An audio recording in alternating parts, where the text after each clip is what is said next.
अस्सलामुअलैकुम, ये है क्रिकेट दीवान की। मैं हूं जरार और आप लोग सुन रहे हैं अपना कराची एफएम 107 कराची की आवाज।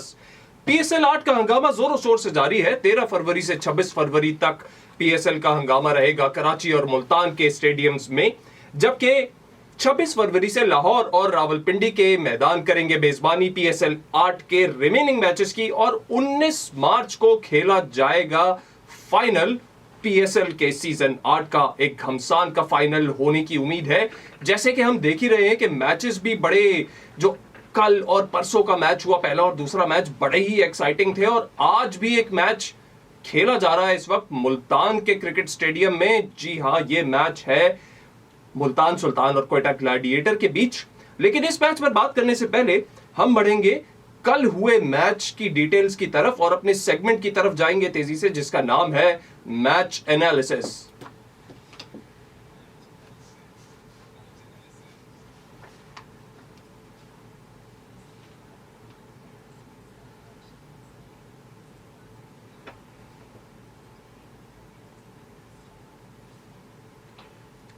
तो कल पीएसएल 8 का दूसरा मैच खेला गया कराची किंग्स और पेशावर ज़ल्मी के माबैन, और दोनों टीम्स ने क्या ही जबरदस्त बैटिंग बॉलिंग का मुजाहिरा किया। फील्डिंग में शामिल नहीं करूंगा क्योंकि दोनों ही टीम्स ने फील्डिंग में कुछ फंबल किए।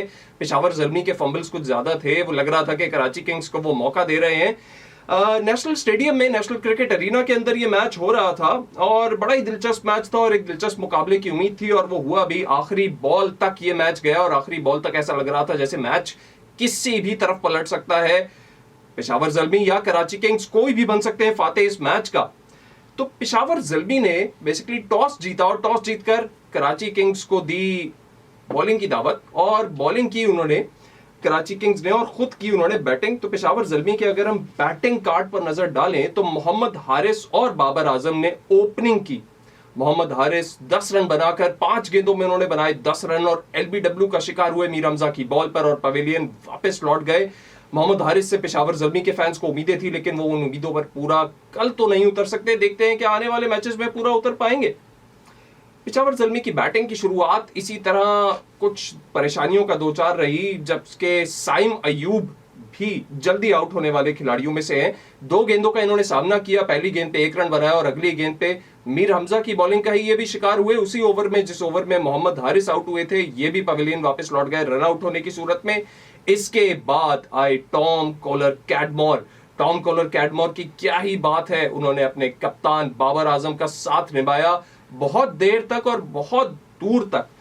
टॉम कॉलर कैडमोर जो है वो इस मैच के मैन ऑफ द मैच भी करार दिए गए हैं, क्योंकि इन्होंने 92 रन स्कोर किए हैं सिर्फ 50 गेंदों में, और इनका साथ दे रहे थे क्रीज पर बाबर आजम, जिन्होंने 68 रन बनाए 46 बॉलों पर।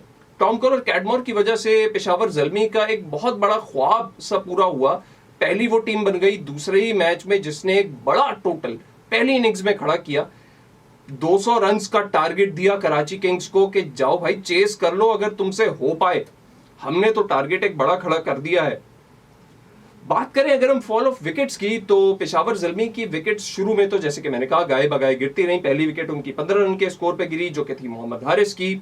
उसके बाद साइम अयूब जो कि 16 रन पे आउट हो गए। इसके बाद गिरी विकेट बाबर आजम की, 16 रन से 155 रन तक तीसरी विकेट गिरी है।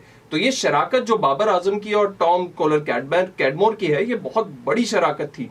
इसके बाद राजा पक्सा आउट हुए, चौथी विकेट गिरी 171 के स्कोर पे, जबकि इसके बाद फिर से संभाला मेरा और अगली विकेट टॉम कॉलर कैडमोर की थी जो कि 197 के स्कोर पे गिरी, और यहां से आगे सिर्फ 2 रन ही बन पाए। 199 का स्कोर दिया पेशावर ज़ल्मी ने कराची किंग्स को, और टारगेट था कराची किंग्स के पास 200 रन का चेस करने के लिए। 5 विकेटों के नुकसान पे पेशावर ज़ल्मी ने अपनी इनिंग्स का इख्तिताम किया और कराची किंग्स मैदान में उतरी। लेकिन उससे पहले एक नजर कराची किंग्स की बॉलिंग पर। मोहम्मद आमिर इतने कारगर साबित ना हो सके, उनकी इकोनॉमी भी काफी एक्सपेंसिव की तरफ थी। 10.5 की इकोनॉमी से वो बॉलिंग कर रहे थे और उन्होंने 42 रन दिए अपने 4 ओवर्स के अंदर। मीर हमजा की बात करें तो इन्होंने 13 रन दिए और 1 विकेट हासिल की, और बड़े क्रूशियल मूवमेंट पे ये विकेट शुरू में ही ले गए थे वो मोहम्मद हारिस की एलबीडब्ल्यू की फॉर्म में, और इन्होंने सिर्फ 2 ओवर्स किए। तो मेरा सवाल है कराची किंग्स से कि इनसे 2 ओवर ही क्यों करवाए गए, बाद में इनको क्यों नहीं यूटिलाइज किया गया। कहीं कोई इंजरी का डर तो नहीं है, कहीं कोई इनकी कैप्टन से बात तो नहीं हुई कि वो इंजरी कोई फील कर रहे हैं? हो सकता है, इसकी भी हम डिगिंग करेंगे और आप तक भी जवाब पहुंचाएंगे कि ऐसा क्यों हुआ। इसके अलावा इमाद वसीम की बात करें तो इमाद वसीम ने 14 की इकोनॉमी से बॉलिंग की और 42 रन दिए अपने 3 ओवर्स में, जबकि इमरान ताहिर जो कि फेवरेट बॉलर हैं कराची किंग्स की टीम के, उन्होंने भी 4 ओवर्स किए और 1 विकेट हासिल की। इसके अलावा एंड्रयू टाई और बेन कटिंग के हिस्से में भी 1-1 विकेट आई। आगे बढ़ते हैं, कराची किंग्स की इनिंग की बात करते हैं। अब वो टाइम था जब कराची किंग्स 200 का टारगेट चेस करने के लिए पिच पर आ गई थी। कराची किंग्स के ओपनिंग बैट्समैन मैथ्यू वेड और शर्जील खान, और दोनों ही से कराची वालों को और कराची किंग्स के जो भी सपोर्टर हैं उनको बड़ी उम्मीदें थी। मैथ्यू वेड अपना पहली दफा डेब्यू कर रहे थे PSL 8 में, सीजन 8 के अंदर। एक मजे हुए खिलाड़ी हैं, इन्होंने अपने कैरियर को, हमने कल के प्रोग्राम में भी बात की थी, काफी री इन्वेंट किया है और चीजें कई ऐड की हैं। अब विकेट कीपिंग की तरफ वो आ गए हैं, जबकि एक मुस्तनद बैट्समैन भी हैं। शर्जील खान की बात करें तो शर्जील खान तो जनाब पहली ही बॉल पर आउट हो गए, पहली बॉल पर कॉट बिहाइंड हो गए। वहाब रियाज ने उनको बॉल कराई और वो शिकार बने विकेट कीपिंग का, एक अच्छी विकेट कीपिंग का पेशावर ज़ल्मी की तरफ से, और उनका कैच पकड़ा मोहम्मद हारिस ने। इस तरह शर्जील खान का डक पे आउट होने के बाद कराची किंग्स वालों की और तमाशाइयों की थोड़ी सी उम्मीदें नीचे हो गई, क्योंकि उन्होंने सोचा अब क्या होगा, अब कौन आएगा। मैथ्यू वेड ने कारकर्दगी दिखाई, मैथ्यू वेड ने 23 रन बनाए 15 बॉलों पे, लेकिन एक गलत शॉट सिलेक्शन की वजह से उनका भी कैच आउट हुआ और वो पवेलियन की तरफ वापस लौट गए। इसके बाद आने वाले खिलाड़ियों में हैदर अली और कासिम अकरम ने कोई खास खातिर ख्वाह परफॉर्मेंस नहीं दिखाई। हैदर अली ने 12 रन दिए 10 बॉलों के अंदर और वो भी पवेलियन लौटे, कैच आउट ही हुए। कासिम अकरम भी कैच आउट हुए, उनका कैच पकड़ा कॉलर कैडमोर ने, जबकि बॉलिंग करा रहे थे नीशम। 10 बॉलों में 7 रन। ऐसा लग रहा था कि कराची किंग्स का हर बैटर, हर आने वाला बैटर ये चाह रहा था कि वो किसी तरह बॉल को बाउंड्री के उस पार पहुंचा दे, या तो छक्के या चौके की सूरत में, और ज्यादातर इसी वजह से कैच आउट हमें देखने को मिले, क्योंकि कुछ रैश शॉट थे, कुछ ऐसे शॉट थे जो अवॉइड किए जा सकते थे। हालांकि पेशावर ज़ल्मी गाहे बगाए उनको मौके भी दे रही थी, कैचेस छोड़ भी रही थी, उसके बावजूद बैट्समैन को थोड़ा सा स्टेबिलिटी तो दिखानी चाहिए है, थोड़ा सा रुकना भी चाहिए है क्रीज के ऊपर। लेकिन कहानी फिर से पलटा खा गई जब शुएब मलिक और इमाद वसीम ग्राउंड पे गए। दोनों ने एक अच्छी शराकतदारी निभाई, बहुत अच्छी शराकतदारी निभाई, सेंसिबल बैटिंग का मुजाहिरा किया इमाद वसीम और शुएब मलिक ने। इस शराकतदारी की अगर बात करें तो जब ये शराकतदारी शुरू हुई थी उस वक्त कराची किंग्स के 46 पे 4 खिलाड़ी आउट थे, और इसके बाद 46 से उठ के स्कोर पहुंचा 177 पे, 177, जब शुएब मलिक की विकेट गिरी। 19वें ओवर का खेल जारी था और शुएब मलिक भी कैच आउट ही हुए। इनका स्कोर रहा 50, इन्होंने अपनी 50 कंप्लीट की। 34 बॉलों पे इन्होंने 52 रन बनाए और पवेलियन वापस लौट गए। जबकि इमाद वसीम की बात करें तो वो नॉट आउट रहे, 80 रन का इन्होंने टारगेट दिया और 47 गेंदों का इन्होंने सामना किया इन टोटल।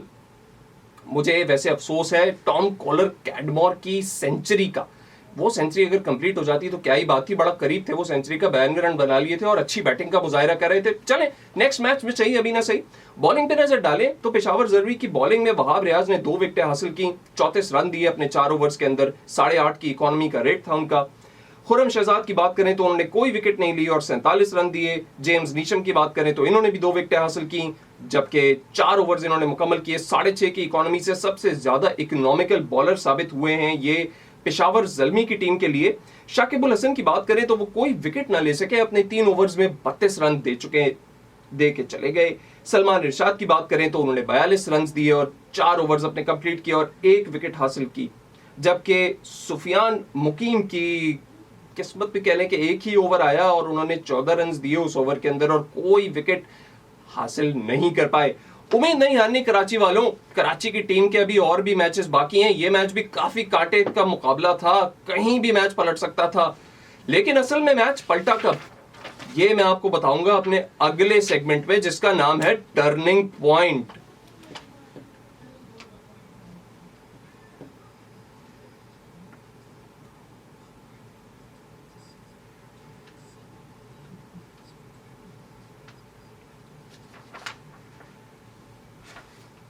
तो टर्निंग पॉइंट में बात करते हैं। ये बड़ा मुश्किल था कि इस मैच का मैं टर्निंग पॉइंट डिसाइड कर पाऊं या एनालाइज कर पाऊं, क्योंकि जगह जगह ये मैच बदले जा रहा था, हालात एकदम से तब्दील हो रहे थे।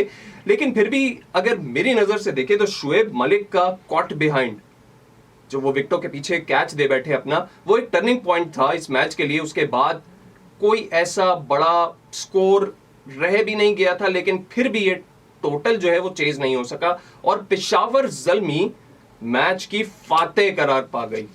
उन्होंने कराची किंग्स को आउट कर दिया, कंप्लीटली आउट कर दिया और 1 रन से कराची किंग्स की टीम ये मैच हार गई। आपसे बातें जारी रखेंगे। ये है क्रिकेट दीवानगी, मैं हूं जरार और आप लोग सुन रहे हैं अपना कराची FM 107, कराची की आवाज।